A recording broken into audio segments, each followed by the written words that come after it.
Chapter 17, Keynes and Keynesianism. Planning for Freedom and 16 other essays and addresses. Lord Keynes and Say's Law. Number 1. Lord Keynes's main contribution did not lie in the development of new ideas, but in escaping from the old ones, as he himself declared at the end of the preface to his general theory. The Keynesians tell us that his immortal achievement consists in the entire refutation of what has come to be known as Say's Law of Markets. The rejection of this law, they declare, is the gist of all Keynes's teaching.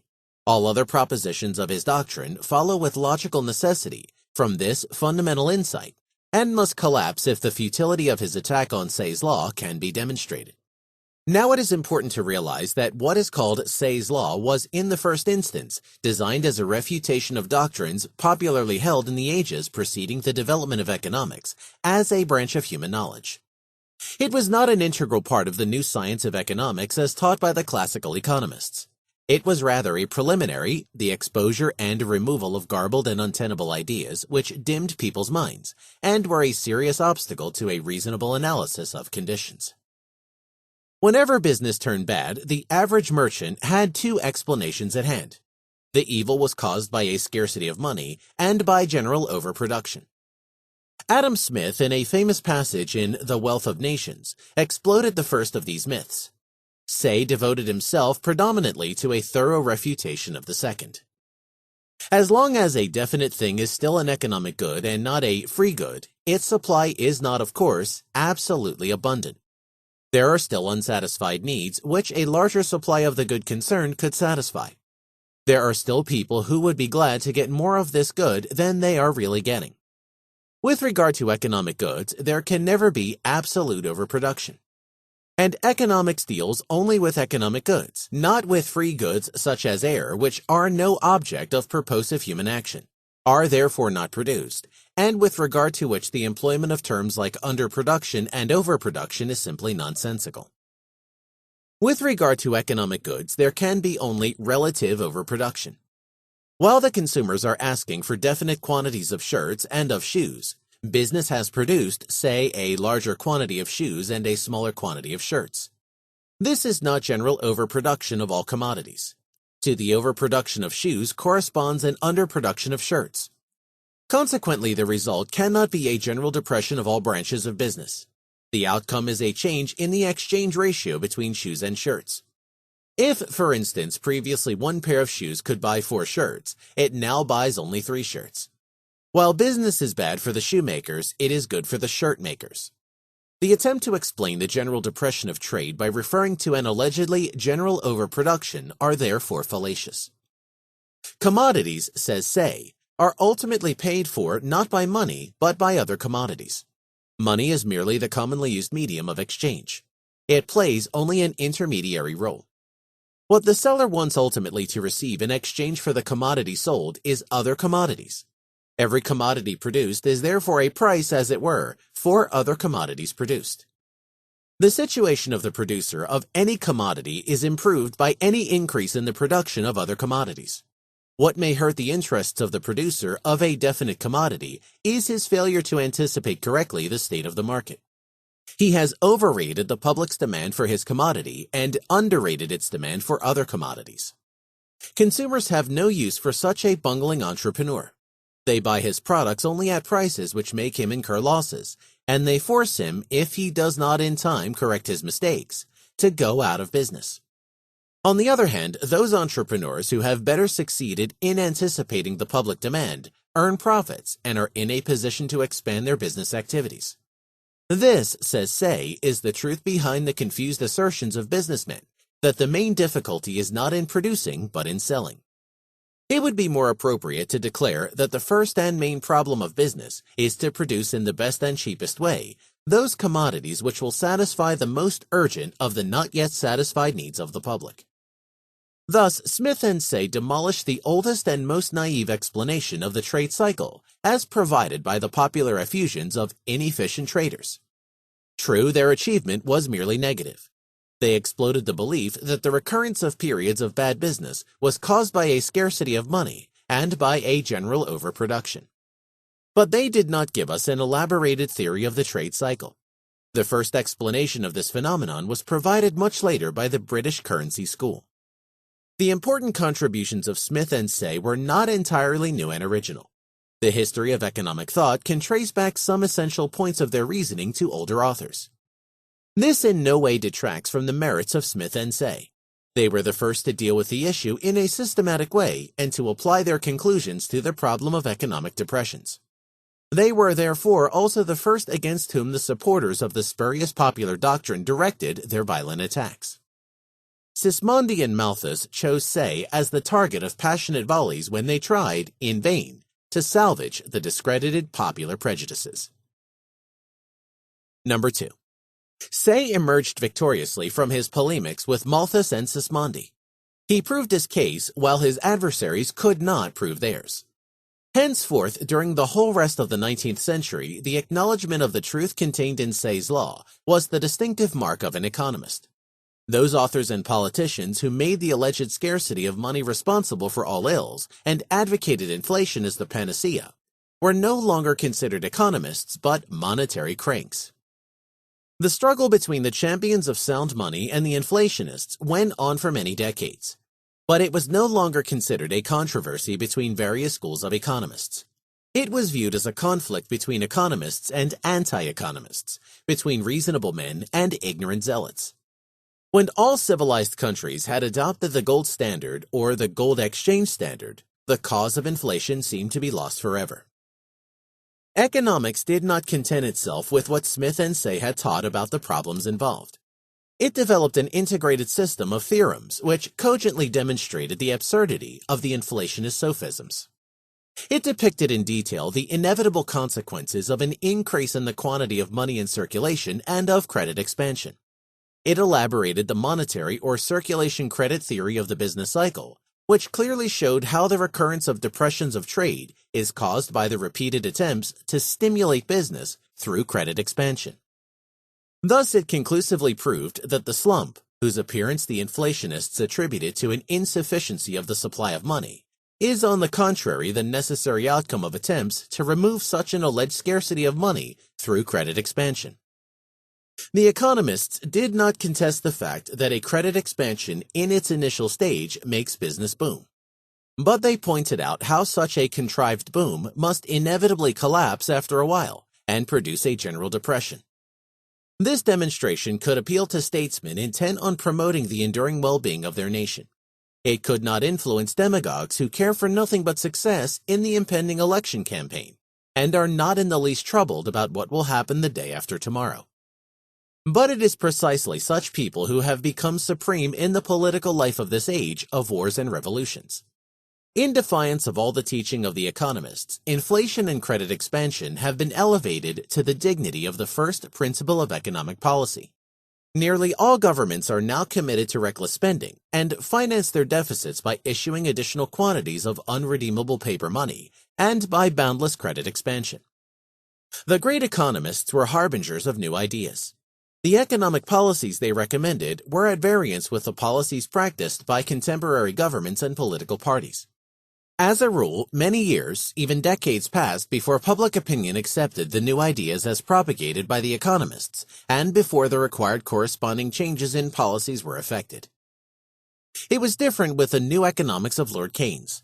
The policies he advocated were precisely those which almost all governments, including the British, had already adopted many years before his general theory was published. Keynes was not an innovator and champion of new methods of managing economic affairs. His contribution consisted rather in providing an apparent justification for the policies which were popular with those in power, in spite of the fact that all economists viewed them as disastrous. His achievement was a rationalization of the policies already practiced. He was not a revolutionary, as some of his adepts called him. The Keynesian Revolution took place long before Keynes approved of it and fabricated a pseudo-scientific justification for it. What he really did was to write an apology for the prevailing policies of governments. This explains the quick success of his book. It was greeted enthusiastically by the governments and the ruling political parties. Especially enraptured were a new type of intellectuals, the government economists. They had had a bad conscience. They were aware of the fact that they were carrying out policies which all economists condemned as contrary to purpose and disastrous. Now they felt relieved. The new economics re-established their moral equilibrium. Today, they are no longer ashamed of being the handymen of bad policies. They glorify themselves. They are the prophets of the new creed. Number 3. The exuberant epithets which these admirers have bestowed upon this work cannot obscure the fact that Keynes did not refute Say's law. He rejected it emotionally, but he did not advance a single tenable argument to invalidate its rationale. Neither did Keynes try to refute by discursive reasoning the teachings of modern economics. He chose to ignore them, that was all. He never found any word of serious criticism against the theorem that increasing the quantity of money cannot affect anything else than, on the one hand, to favor some groups at the expense of other groups, and on the other hand, to foster capital malinvestment and capital decumulation. He was at a complete loss when it came to advancing any sound argument to demolish the monetary theory of the trade cycle. All he did was to revive the self-contradictory dogmas of the various sects of inflationism. He did not add anything to the empty presumptions of his predecessors, from the old Birmingham school of little shilling men down to Silvio Gesell. He merely translated their sophisms, 100 times refuted, into the questionable language of mathematical economics. He passed over in silence all the objections which such men as Jevons, Walras, and Wicksell, to name only a few, opposed to the effusions of the inflationists. It is the same with his disciples. They think that calling those who fail to be moved to admiration of Keynes's genius such names as dullard or narrow-minded fanatic is a substitute for sound economic reasoning. They believe that they have proved their case by dismissing their adversaries as orthodox or neoclassical. They reveal the utmost ignorance in thinking that their doctrine is correct because it is new. In fact, inflationism is the oldest of all fallacies. It was very popular long before the days of Smith, Say, and Ricardo, against whose teaching the Keynesians cannot advance any other objection than that they are old. Number 4. The unprecedented success of Keynesianism is due to the fact that it provides an apparent justification for the deficit spending policies of contemporary governments. It is the pseudo-philosophy of those who can think of nothing else than to dissipate the capital accumulated by previous generations. Yet no effusions of authors, however brilliant and sophisticated, can alter the perennial economic laws. They are and work and take care of themselves. Notwithstanding all the passionate fulminations of the spokesmen of governments, the inevitable consequences of inflationism and expansionism, as depicted by the orthodox economists, are coming to pass. And then, very late indeed, even simple people will discover that Keynes did not teach us how to perform the miracle of turning a stone into bread, but the not all miraculous procedure of eating the seed corn. Stones into bread, the Keynesian miracle. Number 1. The stock in trade of all socialist authors is the idea that there is potential plenty and that the substitution of socialism for capitalism would make it possible to give to everybody according to his needs. Other authors want to bring about this paradise by a reform of the monetary and credit system. As they see it, all that is lacking is more money and credit. They consider that the rate of interest is a phenomenon artificially created by the man-made scarcity of the means of payment. In hundreds, even thousands of books and pamphlets, they passionately blame the orthodox economists for their reluctance to admit that inflationist and expansionist doctrines are sound. All evils, they repeat again and again, are caused by the erroneous teachings of the dismal science of economics and the credit monopoly of the bankers and usurers. To unchain money from the fetters of restrictionism, to create free money, Freigeld in the terminology of Silvio Gesell, and to grant cheap or even gratuitous credit is the main plank in their political platform. Such ideas appeal to the uninformed masses, and they are very popular with governments committed to a policy of increasing the quantity both of money in circulation and of deposits subject to check. However, the inflationist governments and parties have not been ready to admit openly their endorsement of the tenets of the inflationists. While most countries embarked upon inflation and on a policy of easy money, the literary champions of inflationism were still spurned as monetary cranks. Their doctrines were not taught at the universities. John Maynard Keynes, late economic advisor to the British government, is the new prophet of inflationism. The Keynesian Revolution consisted in the fact that he openly espoused the doctrines of Silvio Gesell. As the foremost of the British Gessellians, Lord Keynes adopted also the peculiar messianic jargon of inflationist literature and introduced it into official documents. Credit expansion, says the paper of the British experts of April 8, 1943, performs the miracle of turning a stone into bread. The author of this document was, of course, Keynes. Great Britain has indeed traveled a long way to the statement from Hume's and Mill's views on miracles. Number 2. Keynes entered the political scene in 1920 with his book, The Economic Consequences of the Peace. He tried to prove that the sums demanded for reparations were far in excess of what Germany could afford to pay and to transfer. The success of the book was overwhelming. The propaganda machine of the German nationalists, well entrenched in every country, was busily representing Keynes as the world's most eminent economist and Great Britain's wisest statesman. Yet it would be a mistake to blame Keynes for the suicidal foreign policy that Great Britain followed in the interwar period. Other forces, especially the adoption of the Marxian doctrine of imperialism and capitalist warmongering, were of incomparably greater importance in the rise of appeasements. With the exception of a small number of keen-sighted men, all Britons supported the policy which finally made it possible for the Nazis to start the Second World War. A highly gifted French economist, Etienne Manteau, has analyzed Keynes's famous book point for point. The result of his very careful and conscientious study is devastating for Keynes the economist and statistician, as well as Keynes the statesman. The friends of Keynes are at a loss to find any substantial rejoinder. The only argument that his friend and biographer, Professor E.A.G. Robinson, could advance is that this powerful indictment of Keynes's position came, as might have been expected, from a Frenchman. As if the disastrous effects of appeasement and defeatism had not affected Great Britain also. Etienne Manteau, son of the famous historian Paul Manteau, was the most distinguished of the younger French economists. He had already made valuable contributions to economic theory, among them a keen critique of Keynes's general theory, published in 1937 in the Revue d'économie politique, before he began his The Carthaginian Peace, or The Economic Consequences of Mr. Keynes. He did not live to see his book published.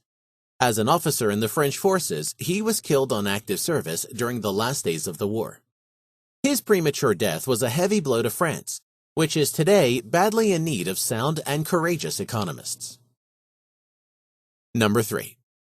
It would be a mistake also to blame Keynes for the faults and failures of contemporary British economic and financial policies. When he began to write, Britain had long since abandoned the principle of laissez-faire. That was the achievement of such men as Thomas Carlyle and John Ruskin, and especially of the Fabians. Those born in the 80s of the 19th century and later were merely epigons of the university and parlor socialists of the late Victorian period. They were no critics of the ruling system, as their predecessors had been, but apologists of government and pressure group policies whose inadequacy, futility, and perniciousness became more and more evident. Professor Seymour E. Harris has just published a stout volume of collected essays by various academic and bureaucratic authors dealing with Keynes's doctrines as developed in his General Theory of Employment, Interest, and Money, published in 1936. The title of the volume is The New Economics, Keynes's Influence on Theory and Public Policy. Whether Keynesianism has a fair claim to the appellation New Economics, or whether it is not, rather a rehash of often refuted mercantilist fallacies, and of the syllogisms of the innumerable authors who wanted to make everybody prosperous by fiat money, is unimportant. What matters is not whether a doctrine is new, but whether it is sound. The remarkable thing about this symposium is that it does not even attempt to refute the substantiated objections raised against Keynes by serious economists. The editor seems to be unable to conceive that any honest and uncorrupted man could disagree with Keynes. As he sees it, opposition to Keynes comes from the vested interests of scholars in the older theory, and the preponderant influence of press, radio, finance, and subsidized research. In his eyes, non-Keynesians are just a bunch of bribed sycophants unworthy of attention. Professor Harris thus adopts the methods of the Marxians and the Nazis, who prefer to smear their critics and to question their motives instead of refuting their theses. A few of the contributions are written in dignified language and are reserved, even critical, in their appraisal of Keynes's achievements. Others are simply dithyrambic outbursts. Thus, Professor Paul A. Samuelson tells us, "To have been born as an economist before 1936 was a boon, yes, but not to have been born too long before." And he proceeds to quote Wordsworth, "Bliss was it in that dawn to be alive, but to be young was very heaven." Descending from the lofty heights of Parnassus into the prosaic valleys of quantitative science, Professor Samuelson provides us with exact information about the susceptibility of economists to the Keynesian gospel of 1936. Those under the age of 35 fully grasped its meaning after some time. Those beyond 50 turned out to be quite immune, while economists in between were divided.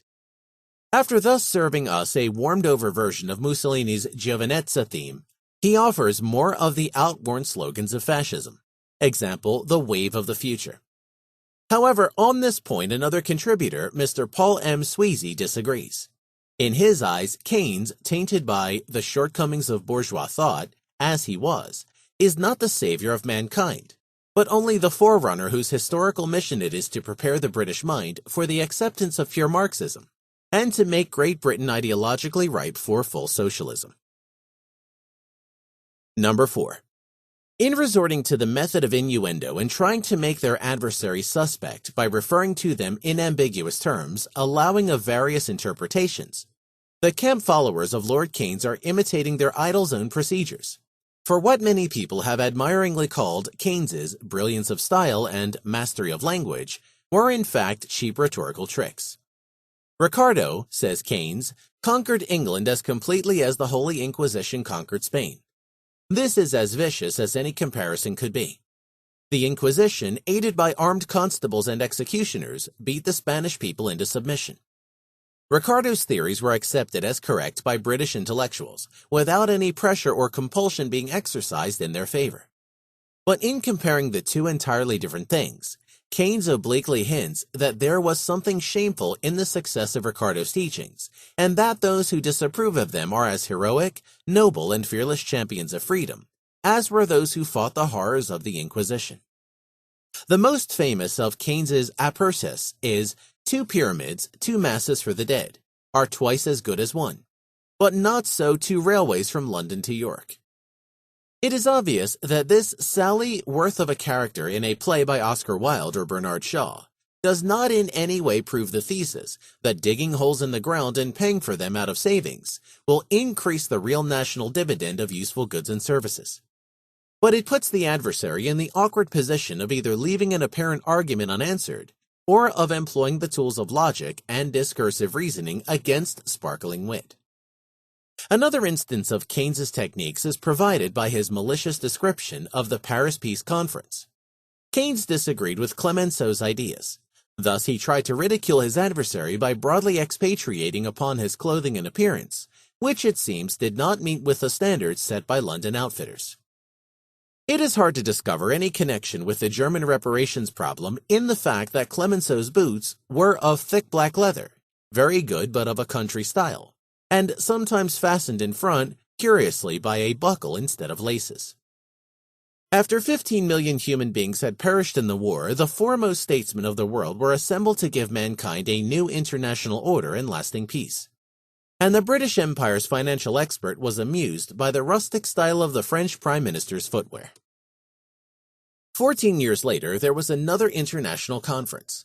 This time, Keynes was not a subordinate advisor, as in 1999, but one of the main figures.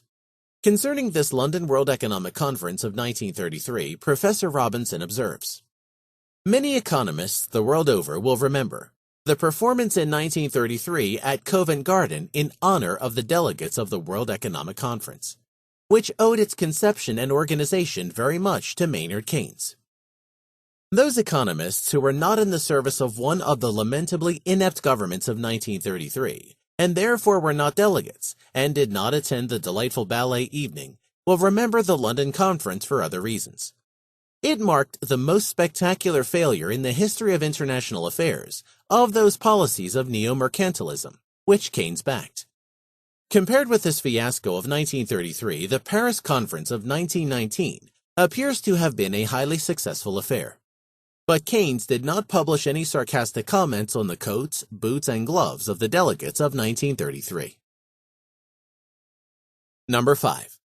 Although Keynes looked upon the strange, unduly neglected prophet Silvio Gesell as a forerunner, his own teachings differ considerably from those of Gesell.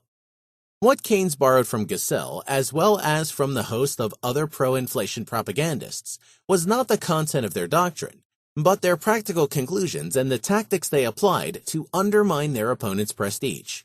These stratagems are: A. All adversaries, that is, all those who do not consider credit expansion as the panacea, are lumped together and called orthodox. It is implied that there are no differences between them.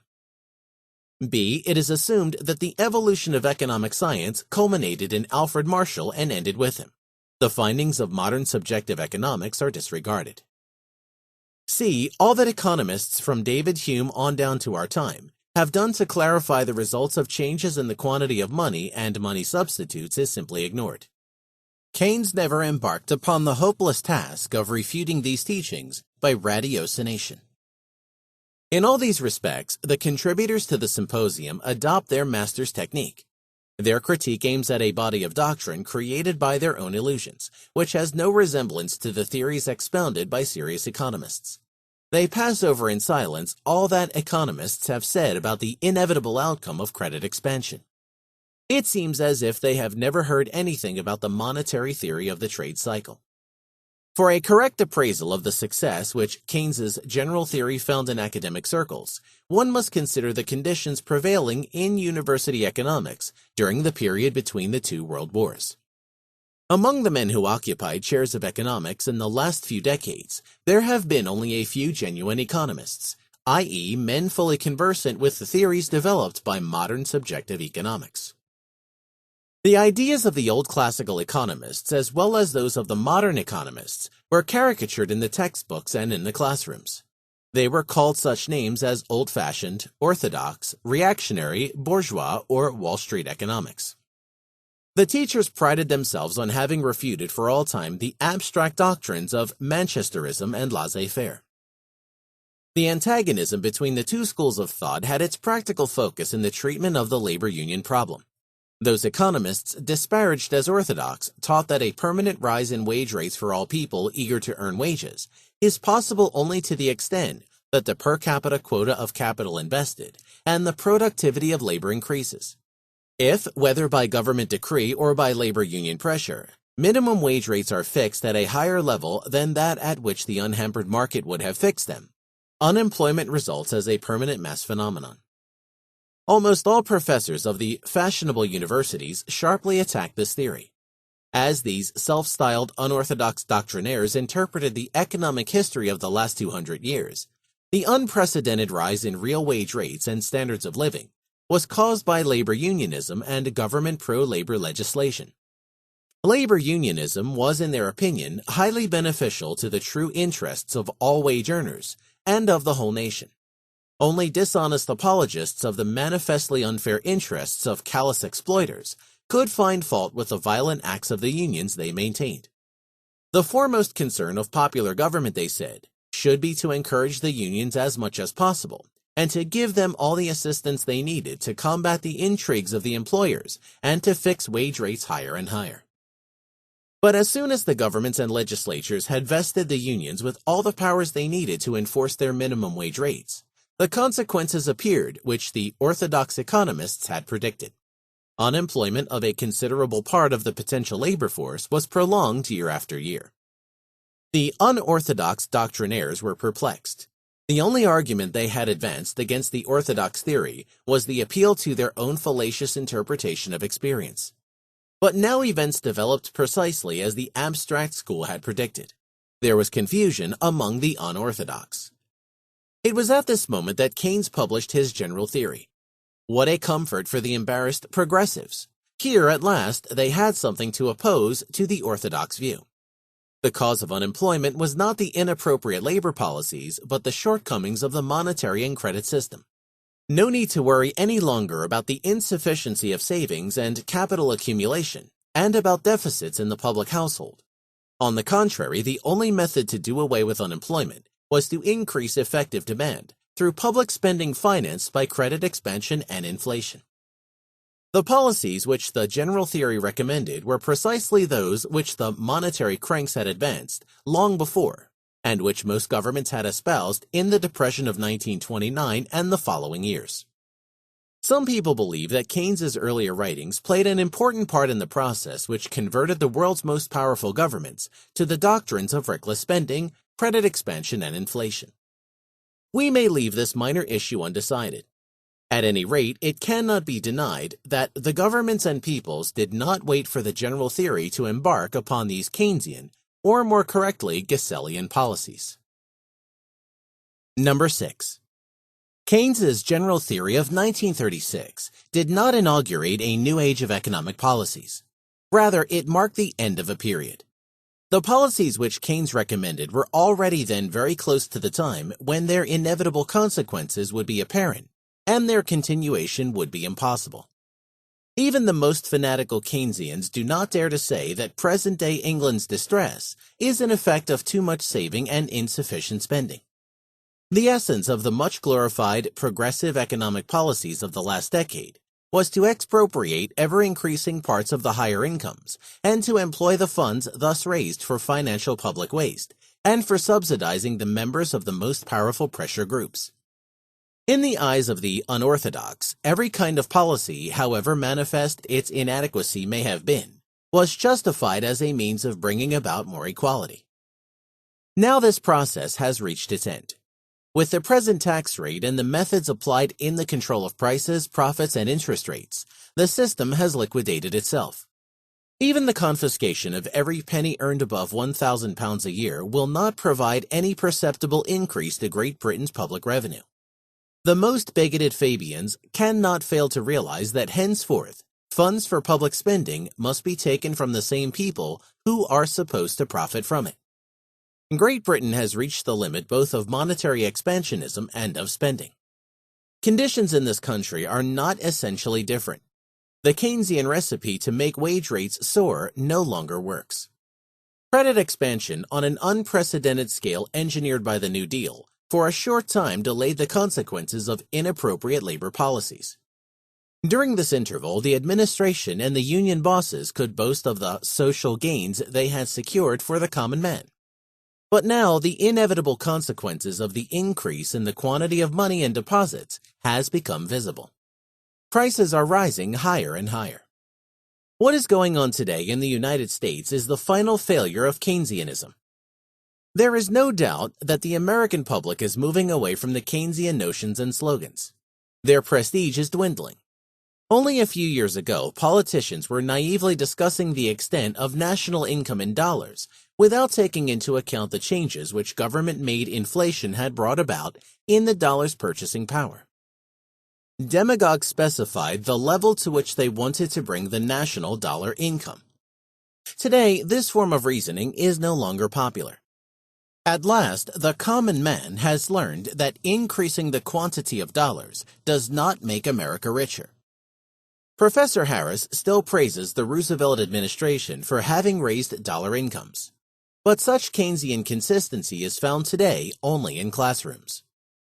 There are still teachers who tell their students that an economy can lift itself by its own bootstraps, and that we can spend our way into prosperity. But the Keynesian miracle fails to materialize. The stones do not turn into bread. The panegyrics of the learned authors who cooperated in the production of the present volume merely confirm the editor's introductory statement that Keynes could awaken in his disciples an almost religious fervor for his economics, which could be effectively harnessed for the dissemination of the new economics. And Professor Harris goes on to say, Keynes indeed had the revelation. There is no use in arguing with people who are driven by an almost religious fervor and believe that their master had the revelation. It is one of the tasks of economics to analyze carefully each of the inflationist plans, those of Keynes and Gesell, no less than those of their innumerable predecessors from John Law down to Major Douglas. Yet no one should expect that any logical argument or any experience could ever shake the almost religious fervor of those who believe in salvation through spending and credit expansion. Human action, the chimera of contracyclical policies. An essential element of the unorthodox doctrines, advanced both by all socialists and by all interventionists, is that the recurrence of depressions is a phenomenon inherent in the very operation of the market economy. But while the socialists contend that only the substitution of socialism for capitalism can eradicate the evil, the interventionists ascribe to the government the power to correct the operation of the market economy in such a way as to bring about what they call economic stability. These interventionists would be right if their anti-depression plans were to aim at a radical abandonment of credit expansion policies. However, they reject this idea in advance. What they want is to expand credit more and more and to prevent depressions by the adoption of special contracyclical measures. In the context of these plans, the government appears as a deity that stands and works outside the orbit of human affairs, that is independent of the actions of its subjects, and has the power to interfere with these actions from without. It has at its disposal means and funds that are not provided by the people and can be freely used for whatever purposes the rulers are prepared to employ them for. What is needed to make the most beneficent use of this power is merely to follow the advice given by the experts. The most advertised among these suggested remedies is contracyclical timing of public works and expenditure on public enterprises. The idea is not so new as its champions would have us believe. When depression came, in the past, public opinion always asked the government to embark upon public works in order to create jobs and to stop the drop in prices. But the problem is how to finance these public works. If the government taxes the citizens or borrows from them, it does not add anything to what the Keynesians call the aggregate amount of spending. It restricts the private citizen's power to consume or to invest to the same extent that it increases its own. If, however, the government resorts to the cherished inflationary methods of financing, it makes things worse, not better. It may thus delay for a short time the outbreak of the slump. But when the unavoidable payoff does come, the crisis is the heavier the longer the government has postponed it. The interventionist experts are at a loss to grasp the real problems involved. As they see it, the main thing is to plan public capital expenditure well in advance and to accumulate a shelf of fully worked out capital projects, which can be put into operation at short notice. This, they say, is the right policy and one which we recommend all countries should adopt. However, the problem is not to elaborate projects, but to provide the material means for their execution. The interventionists believe that this could be easily achieved by holding back government expenditure in the boom and increasing when the depression comes. Now, restriction of government expenditure may certainly be a good thing, but it does not provide the funds a government needs for a later expansion of its expenditure. An individual may conduct his affairs in this way. He may accumulate savings when his income is high and spend them later when his income drops. But it is different with a nation or all nations together. The Treasury may hoard a considerable part of the lavish revenue from taxes, which flows into the public exchequer as a result of the boom. As far and as long as it withholds these funds from circulation, its policy is really deflationary and contracyclical, and may to this extent weaken the boom created by credit expansion. But when these funds are spent again, they alter the money relation and create a cash-induced tendency toward a drop in the monetary unit's purchasing power. By no means can these funds provide the capital goods required for the execution of the shelved public works. The fundamental error of the interventionists consists in the fact that they ignore the shortage of capital goods. In their eyes, the depression is merely caused by a mysterious lack of the people's propensity both to consume and to invest. While the only real problem is to produce more and to consume less in order to increase the stock of capital goods available, the interventionists want to increase both consumption and investment. They want the government to embark upon projects which are unprofitable precisely because the factors of production needed for their execution must be withdrawn from other lines of employment in which they would fulfill wants, the satisfaction of which the consumers consider more urgent. They do not realize that such public works must considerably intensify the real evil, the shortage of capital goods. One could, of course, think of another mode for the employment of the savings the government makes in the boom period. The Treasury could invest its surplus in buying large stocks of all those materials, which it will later, when the depression comes, need for the execution of the public works planned, and of the consumer's goods, which those occupied in these public works will ask for. But if the authorities were to act in this way, they would considerably intensify the boom, accelerate the outbreak of the crisis, and make its consequences more serious. All this talk about contracyclical government activities aims at one goal only, namely, to divert the public's attention from cognizance of the real cause of the cyclical fluctuations of business. All governments are firmly committed to the policy of low interest rates, credit expansion, and inflation. When the unavoidable aftermath of these short-term policies appears, they know only of one remedy: to go on in inflationary ventures.